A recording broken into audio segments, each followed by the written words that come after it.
Hello, I'm Chris, And I'm Sean. and this is Monsters and Mythos, a podcast where we look at monsters and races from D&D and compare them to their real life counterparts. This is our pilot episode. What better way to start than by looking at humans? Now, I don't know about you, but personally, I almost didn't want to do humans as a topic because who doesn't know how to play a human? It's literally just you. But just thinking about it, realizing there's actually a lot of good creation stories that involve how humans came to be on the earth. It was, hey, what if in your own world you introduce humans? So a good way for world building.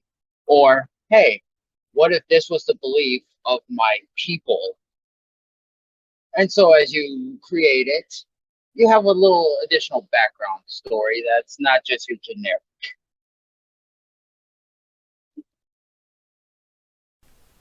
Yeah, I mean, human beings, is something everyone can relate to on some level, being human. Yet humans are often thought of as rather bland or vanilla as far as tabletop RPG character creation goes, particularly in high fantasy settings like Dungeons and Dragons. And of course they are, because dozens upon dozens of fantasy races or species exist, each with their own lore and history, pros and cons to playing. There is a lot to get excited about. So much so that humans often get overlooked, easily seen as basic. And on the other side of the same coin, the choices being so wide and vast, each with their own pros and cons. The human is also seen as the safe choice for those that are maybe lacking the creativity or know-how to play something more diverse.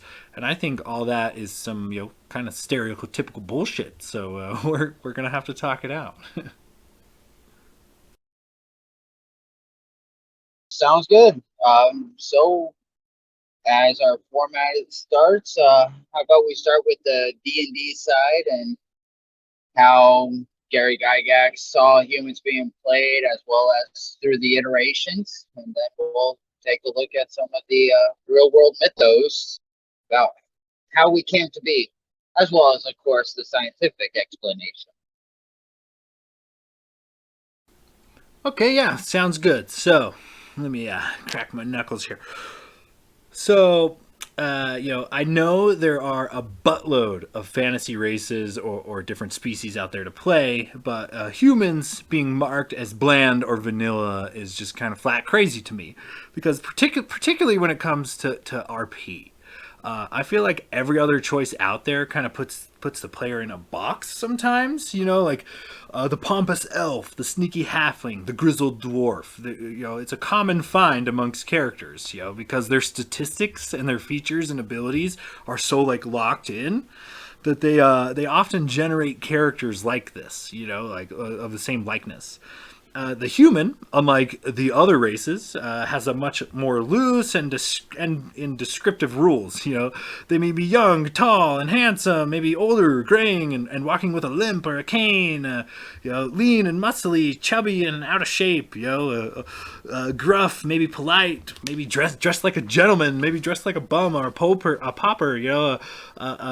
The bushy beard, clean shaven. If anything, the human has the widest array of possibilities for like descriptors, for RP anyway, the widest array available.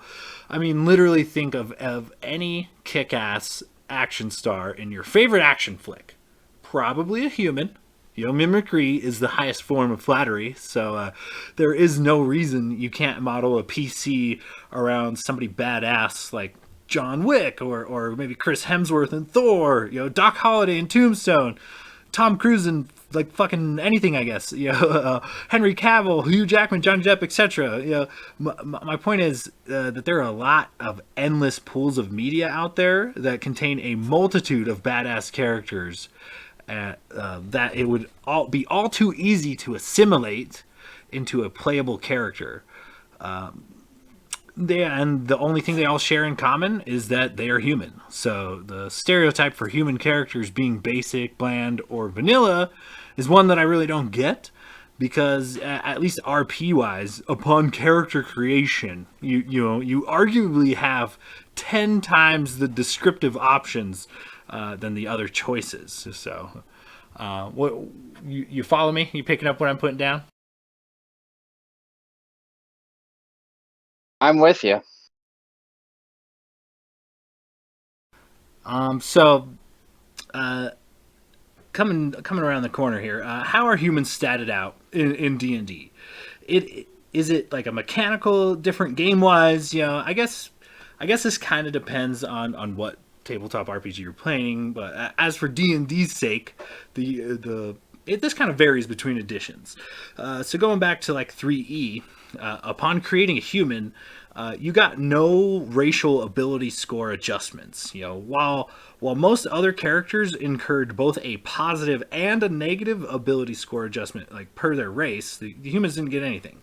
So that was kind of different. You didn't get any negatives, but you didn't get any bonuses.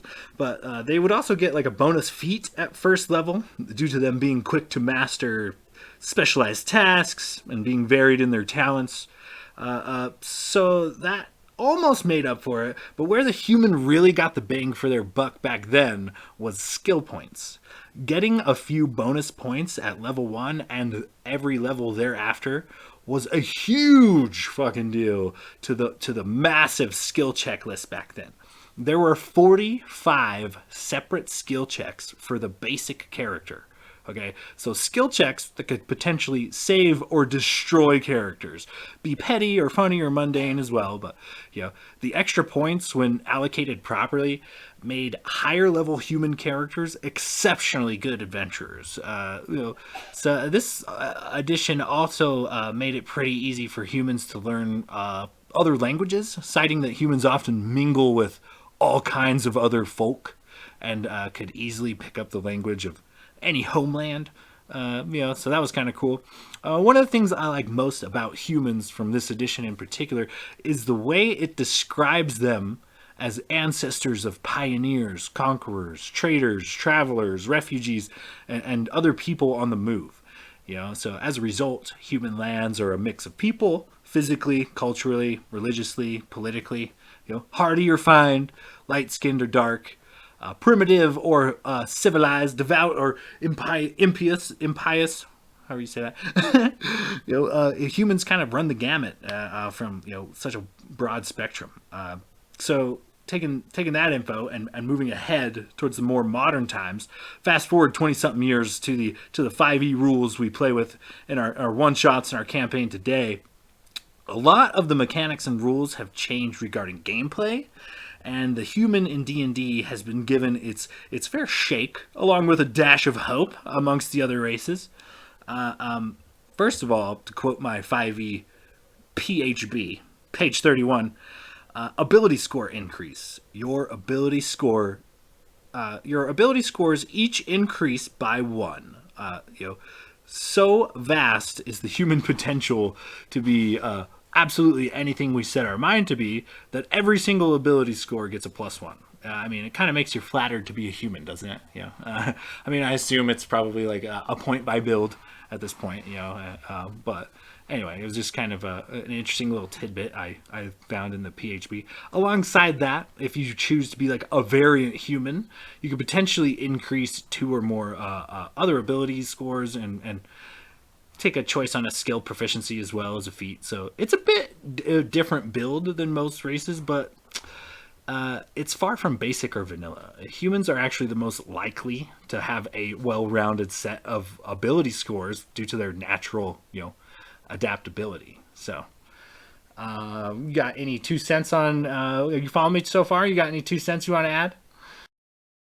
Oh no, I'm right there with you. It's not so much that people are basic, it's that people play them basic because they just don't have the imagination to really branch out. I mean, when you get into the folklore and stuff, humans are at the center of pretty much everything that happens.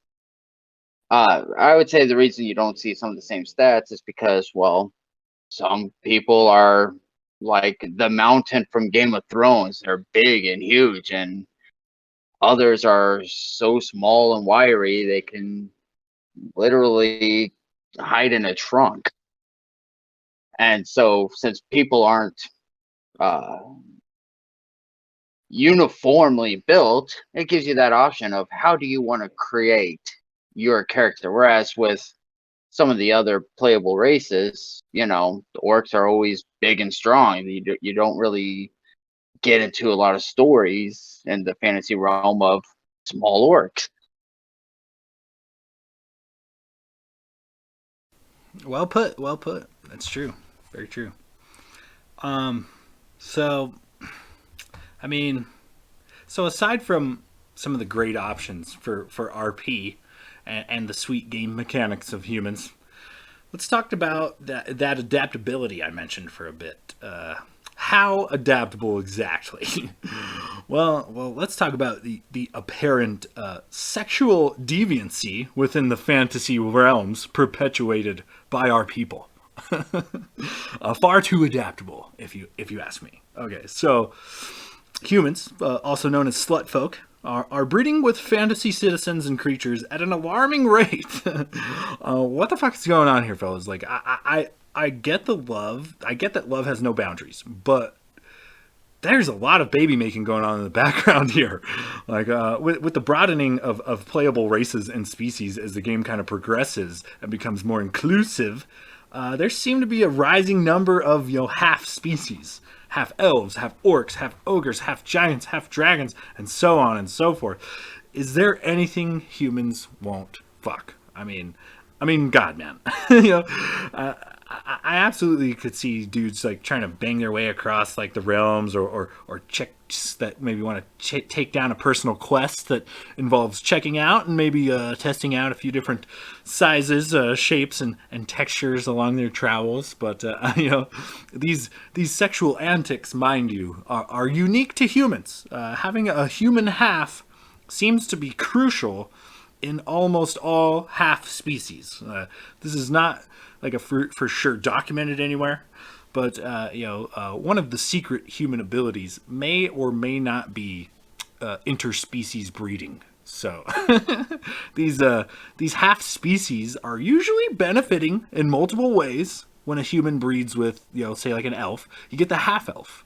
It retains a lot of the elven features, but is capable of growing facial hair, typically a little bit stockier than the slender elves. When a human breeds with an ogre, the half ogre is still obnoxiously strong by humanoid standards, yet doesn't necessarily have to be crippled by low intelligence or charisma scores. So, and when a human breeds with a dwarf, well, they just get mad usually, but anyway, my next point about the slut folk is it has to be a unique ability to humans, interspecies breeding. I mean, excuse me, because if it's not, then it is the only then it is the only tolerated form of this perversion of nature across most of the realms, and rightly so. Hear me out. Stay with me on this. Half ogres, tolerated. Half dragons, tolerated. If an ogre and a dragon manage to have like an interspecies love child, that thing is a fucking hybrid monstrosity nightmare. People call that an as they flee in fucking terror to find warriors brave enough to kill it. Kill the thing, They don't want to trade with it. You know what I mean? They're not interested in giving it side quests or asking it about its background, fucking murder bounty and quick. Yeah, That's, just a little tidbit that I feel like needed pointed out. It might require a bit more research, but yeah, humans and interspecies fantasy breeding. You got any thoughts on this sensitive subject? Considering our people are being either greatly misrepresented or maybe put on blast for their devious ways. I don't know. Does this count as kink shaming if you're into fantasy races? I don't know. Well, I would say the reason you saw a lot of human halves is because the people who created a lot of the stories knew at least a little bit of human physiology. How would a human react with when pregnant? Easy. Go ask a female who's been pregnant. What did you experience? And then you can make little tweaks here and there based upon the other half. Whereas try and find an ogre. Hey, how did you experience this? So then you could do it, but you're creating a whole nother layer to your world that you don't necessarily need. I would say that a lot of the human having, uh, other species creatures, children with, especially with gods and bulls, horses, a lot of that ended about the time of Darwin's uh, origin of species when it came, hey, humans can really only have babies with other humans, when we realized we were descended from great apes, it became a lot more, oh, well, okay, so I guess werewolves and centaurs wouldn't really be possible that way. But hey, Bigfoot, that came about. So now it's all monkeys that humans can have relations with and start producing offspring of. But I think the other part is with that adaptability of humans, they're not straight to strength. It's not to constitution. It's not to charisma. So whenever you throw in another species, oh, well, of course we're adaptable with them. We're adaptable with it for everything. That's why we live full time on 6 of the 7 continents. We live in hot deserts and frozen tundras.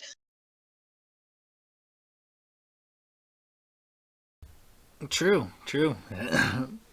Well said. Well, um, that's kind of basically my take on the human. As far as humans are played via D&D, the net is cast far and wide for me. Too far and wide to pinpoint it any one way. I feel like playing human characters, from a DM standpoint at least, is a good way to play someone who is relatable, as we all are, presumably, also humans. So, like, relaying information can also come along with, conveying a particular mood or emotion or helping to kind of immerse the players further into the settings and encourage RP. That being said, I think like the love hate scale for humans, for human NPCs, is easily manipulatable. It's too easy to make a kick-ass ally or like a devious nemesis using all too real, human motivations and ambitions and reasoning, etc. So that's about all I got on the a fantasy realm aspect of humanity. You got some good lore for us as well, then. I do, but I just had a thought. I think the main reason people look at humans in a game like D&D and think basic is because you have a chance to play something you literally cannot be. You cannot be an elf, you can't be a dwarf, you can't be an orc, you can't be dragonborn, but you could sure as hell be a human. So why would you go into your fantasy game just to play what you could play walking outside? And that's kind of like what I touched on in the beginning. It's like it's a combination of like, everybody thinks humans are bland, and of course they do, because there's dozens of other races that are not human. You get fairies and elves and dwarves and whatever else. Humans are bland because there's 8 billion of them out there. Yeah, Meanwhile, exactly. yeah, as I said in the beginning, you could spend, and literally people have and do, years of pointing out just stories that involve humans because we are everywhere. We're involved in everything. It's the easiest thing to use. We're the good guys, we're the bad guys, we're the tricked, we're the trickers. So I wanted to narrow it down to a couple stories as to how humans began to inhabit planet Earth. And the main focus on that is, you know, I've thought about if I were creating a D&D world, you know, you could actually create one where there's no humans and the whole overreaching arch is they're creating them. So you take a little bit of the half elf, get rid of the elven half. Take a little bit of a half orc, get rid of the orcish half. And when you put them together, what are you producing? So you get a little bit from all these other uh, races to create a human. Or, you know, I'm playing a character. I want to create his own mythology because he's a cleric for this god. What would their beliefs be? And even if you don't use it in game, it gives you a wider expanse as to how you could play your character. And there's actually some very interesting stories out there. Uh, I mean, most people who you would talk to already know the Judaic Christian Islamic version, which is after 5 days, on the sixth day, God created man and woman, named them Adam and Eve. Adam created from the clay of the earth, and Eve taken from his rib and created slightly after. And I remember I was watching a show once, and they said, if you take it from an analogy standpoint, it's a great way to look at life. You're born into essentially paradise. You're hungry, somebody feeds you. You crap your pants, somebody changes you. And then you hit puberty or take a bite of the apple, and now all of a sudden women are getting periods and able to produce children. Men get the Adam's apple, and now you enter the real world where you have to work, and you can never go back to where you were of that innocence of childhood. But the main thing I wanted to take from that is with that one, as well as with Greek mythology, when humans were first created, Prometheus, the Titan, created man out of clay. And so you see a similarity there, and that clay was foundational. I mean, if you built a statue, if you created pottery, it was out of clay. You could mold it, you could figure it. People created houses and abodes from clay. So you can see the malleable form and why it would be a very easy material for somebody to say, hey, of course, that's what we were made out of. Look, I made this little statuette the same way. I just don't have the power to breathe life into it, whereas a god or a deity of some sort would. However, that's not the only way men have been said to be created. One of them is Norse mythology, which would include the Nordic countries as well as Germany, where a lot of the Nordic religion started. We all know of Odin, however, many don't know of Woden, which is the Germanic version of it that carried over the Baltic Strait. But after Odin, and his brothers had slayed the giant Ymir, which is how the world itself got created, was from his body parts. Him and two of his brothers were walking along a coast, and they found two tree trunks, driftwood, lying on the beach or even still planted. But they saw them, and out of that wood, they created a man and a woman, just their silhouettes, their bodies.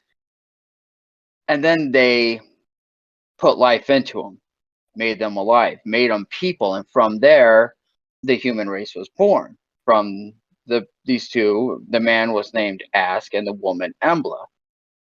Well, again, when you focus upon, especially northern Germany and a lot of the Nordic region, woods, trees, forests was huge in abundance.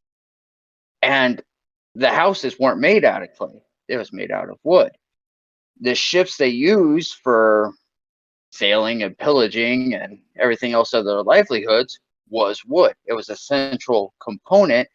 And since it was so important to their livelihoods, of course, man would be made out of wood. We're central to the importance of the world. Going over to ancient Mayan tradition, man as it exists today is actually the third or fourth attempt. The first time the gods tried, they made them out of mud, and they sucked. Faces were lopsided, they couldn't move real well, and when it rained, they melted away. So, okay, that was a failure. What next? I know, we'll try wood. I mean, you can already see they're using some of the same stories that other cultures used. The wood didn't work. They were too stiff, they were dry, they were brittle. And so they sent monsters to kill the wooden people. They sent a flood to drown them. And from the ones that survived, actually, they said became the monkeys. So according to Mayan mythology, monkeys were the second attempt at humans. And then after that, they had two twins who played a ball game against the Death Lords of the underworld. And since that's not the purpose of this tale, we're not going to get into it. But the twins won. And then after winning, they rose into the heavens and became the sun and the moon. And this allowed for corn to be grown. And the gods sent some animals to collect, again, trying to find the perfect human to collect elements of the earth. And they found when they took the yellow corn and the white corn, ground them up and made a paste, they created human.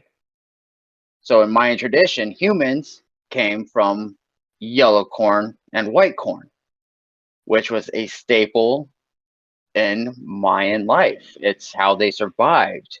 It's how they grew and rose to supremacy. So again, you can see they take what they see as their most vital aspect, in this case, maize or corn, and that's what humans are, because we are that important. Egyptian civilization has it to where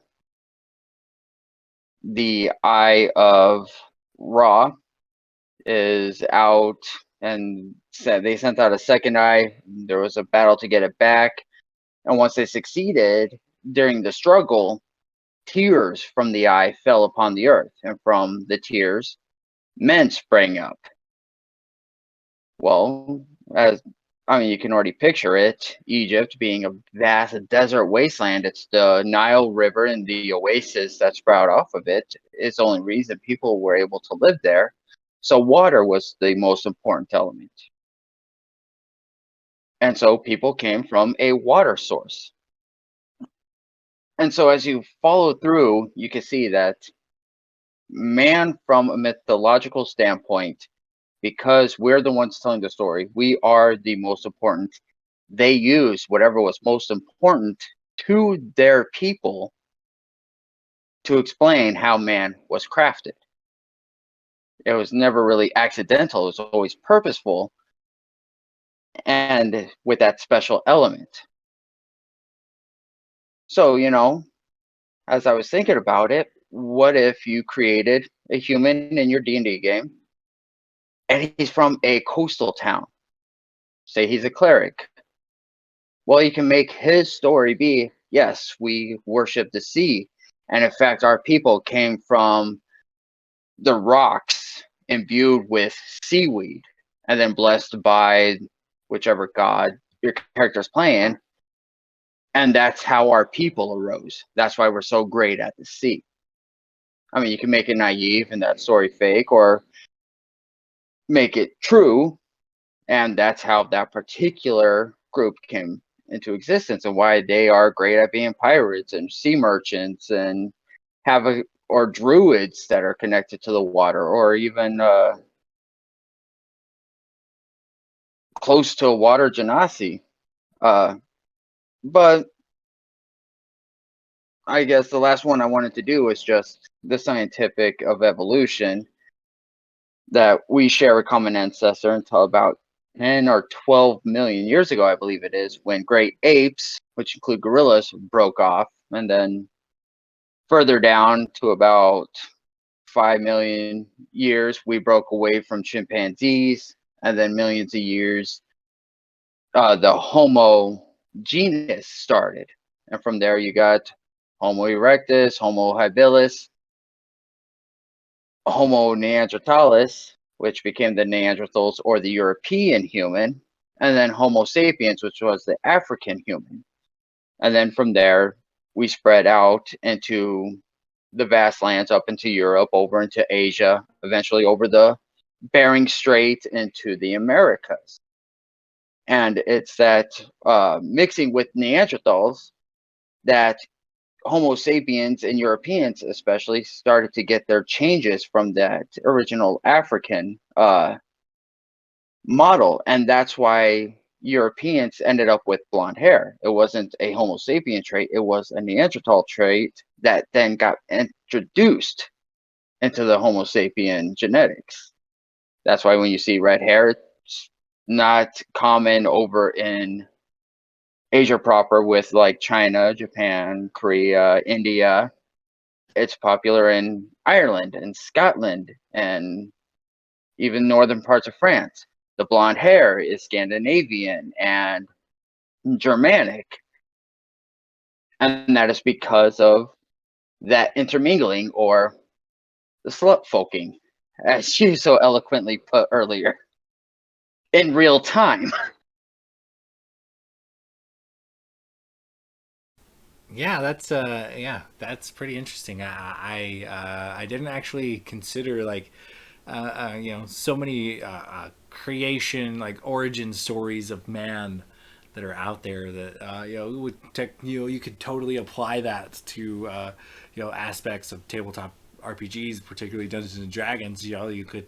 It's totally reasonable to have like say a civilized city of culture, like say like ancient Rome, but then just a few marshes over, you could also equally have our barbarian tribe of humans that they share the same or similar DNA, but completely different upbringing and outlooks on life. Like that's pretty interesting. A few of those I had kind of briefly touched on, just in school and stuff. But the Mayan stuff was, I never heard any of that. That was fairly interesting. You taught me something today. And that's always the goal. But, as you were saying, let's say you create a continent. Over here on the east side, they are the water people. They believe they came from seaweed. Over on the other coast, they believe that they're crafted from rocks. And as they meet, well, you can have a conflict there because you get that battle of ideas. Well, no, mine is right. Mine is right. And you can have a little war based upon a theology, which happens all the time, especially back in those days. I mean, the number of religions that got removed or integrated due to eventually these people coming into contact. So you could create an entire realm just based, and you can even extrapolate that to like the half orcs. You know, half orcs came into existence because this god took and made an orcish man for the strength and a human woman for the beauty, and they mated. Now that's where half orcs come from. So you don't even have to keep it to just human. You can branch it out into pretty much any character you create. It's just whatever you want to allow your imagination to do. Right, and that is kind of one of the key factors in tabletop RPGs or Dungeons and Dragons is that your imagination. I feel like the imagination is kind of like a muscle. If you never use it, then it's weak. But constant some critical thinking and whatnot makes the imagination muscle all that much stronger. The theater of the mind is. Can be a wonderful place if you let it. You know what I mean? Oh, of course. And I did mention four, but pretty much you name anything, they have a different story. You can look up ancient Japanese and their origin stories. You can look at ancient Russians and their origin stories. The Slavics. You can look at American indigenous peoples and their stories, the Inuits and their stories. And I mean, like I said, you could honestly make multi-hour, multi-episodes on just one topic like this alone. But feel free, and I actually encourage people to look up the various creation myths that are out there and pull a little something. Pull something from three different ones for your background, especially if you're playing like a paladin or a cleric, where the religion has an impact on your character's being. A barbarian might not care because people play them strong but stupid. The bard, hell, a bard could know so he could tell his stories as he goes town to town. Your ranger, again, might not care. Your warlock is probably just trying to figure out which one he can make a deal with. But as you're creating a background for your cleric, okay, what is his religion? What does it look like? How is it going to be portrayed? How can I play it so that, and it definitely helps bigger with larger campaigns. I mean, if you're doing a one shot, you might not put that much effort into it, just enough to determine how your character might react to a situation that arises. But with a campaign, I mean, you're going to give your DM a lot to work with, as well as from a DM perspective, you can take one of these nuggets and just really expand on it to create a story that your player doesn't even see coming.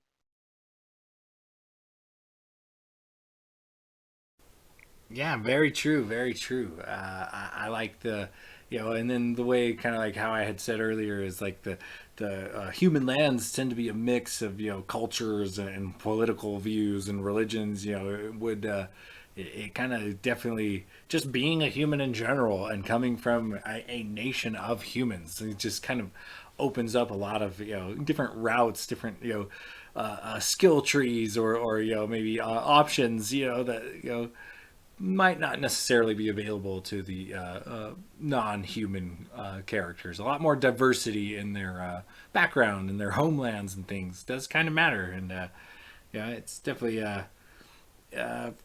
thought fodder. You could take it in so many different directions. And I mean, we did a small story arc with a separate DM, and I created a human cleric. We went with Kalishtar sub variant, but human nonetheless. And when I created him, I made the mistake of not giving him a real detailed backstory. I figured it's a short story, couple episodes, it doesn't matter. And to be perfectly honest, I had no feel for this guy. I could not figure out really his motives, what he would do, and so it floundered. And that's why I recommend to anybody, if you're even if you're playing a one shot, I mean, you don't have to type up a 4-page story to deliver, but in your own head, at least think of a 4-page story, so that when anything happens, you know exactly how you want your guy to react to it. Oh yeah, definitely could help with the RP. If somebody's struggling there, that's a good idea. Is to kind of you won't, like you said, you don't necessarily have to write a whole book about your character's background, but maybe think, well, I probably came from this neck of the woods, and I was probably doing this and that and the other thing too. Just to have it fresh in your mind, kind of helps with RP and the kind of improv aspect that Dungeons and Dragons and most tabletop RPGs kind of provide, for their gamers. All right. Well, is there anything else you wanted to discuss on our pilot episode?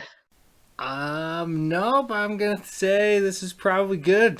Pretty good first pilot episode. We covered a lot. I even learned something today. Wild. You got any closing comments or anything? Yeah.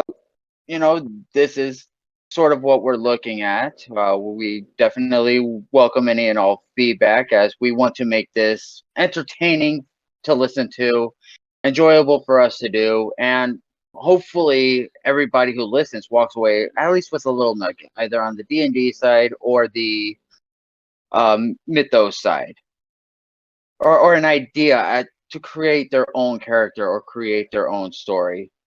We have our email address, which is monstersandmythos@gmail.com. Feel free to message us, and we will try and answer back. It's going to be a lot easier in the beginning. Hopefully, it gets more difficult because we get a lot more listeners. But as always, thank you for listening. Be sure to rate and review wherever you hear, so that we can try and spread to more ears and more minds.